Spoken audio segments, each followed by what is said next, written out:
This is Andi Purewal, Boxing Social in association with Betfred. We're in New York, it's weighing day, and I'm joined by Ariel Helwani. Ariel, firstly, how are you? It's been a while since I last saw you. Oh yes, Boxing Social, I'm a big fan. We're not fans of the other channels here, right? I said the other thing yesterday, but you guys do great work. Thank you for having me again. Good to see you again. I appreciate you giving up some time. Obviously, we have a massive fight here in New York between Katie Taylor and Taylor-Serrano, one which has been billed as the biggest in female boxing history. Do you echo that sentiment, Ariel? Yeah, 100%. It reminds me a lot of in MMA, we had a fight, Ronda Rousey versus Liz Carmouche, the first ever UFC women's main event. This reminds me a lot of that. Obviously, it's not the first time women have headlined any kind of event, but here at MSG, it makes it feel a lot more special. And what makes it even more special isn't just the fact that it's two women headlining a show at MSG. It's number one versus number two. And it's two accomplished, well-known, decorated, celebrated champions. That's what makes it special from a sporting standpoint. Also, I love the storyline, by the way, which I don't think has been talked about enough, of Katie having a win over Amanda's sister back in the day. So I think that's really cool as well. You spent time with them when you did the face-off earlier this week. What did you take away from that being the man in the middle?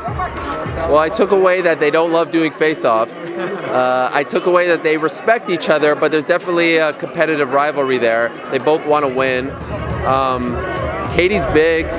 She's a natural 135er. Amanda necessarily isn't. I've done those before with Jake Paul and Tyron Woodley. There was some beef there.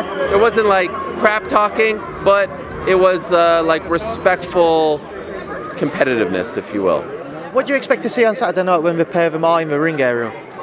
What do I expect to see in the fight?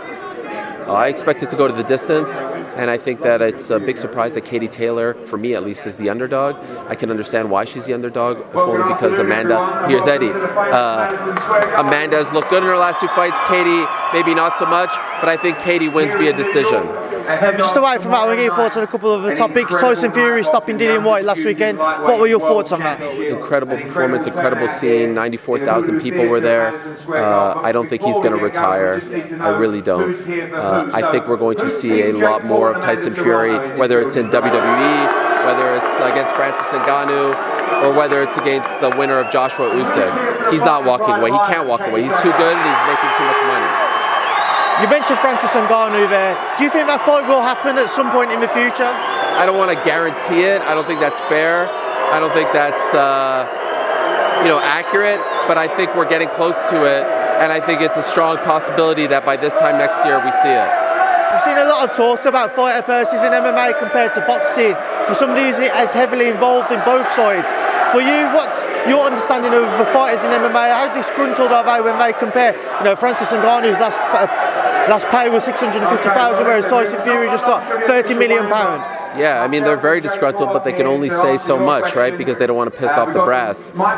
So yes, they see what Tyson is making, they're seeing what Dillian is making, what Canelo is making, what people even below them, Tank Davis, are making, and they all want that.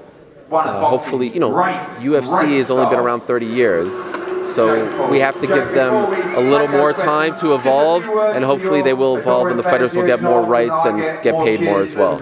Ariel, was also, as you mentioned, Usman there, obviously we had some back and forth between him and Canelo over social media. What did you make of that, and do you think at any point those two could share the ring? I would be surprised. Usman's the best fighter on the planet right now in MMA. He's number one pound for pound. And I feel like if he's not getting the love from Canelo, he should back off a little bit, just because you don't want to seem thirsty. You don't want to seem like you're tugging on his coattails. So I understand why he's doing it. There's money to be made. But I don't think that Canelo needs Usman. And anyone who is suggesting that is, a clown. Ariel, we'll leave it there now, because obviously the weight's building up. So thank you for speaking to me. Good to see you, my friend.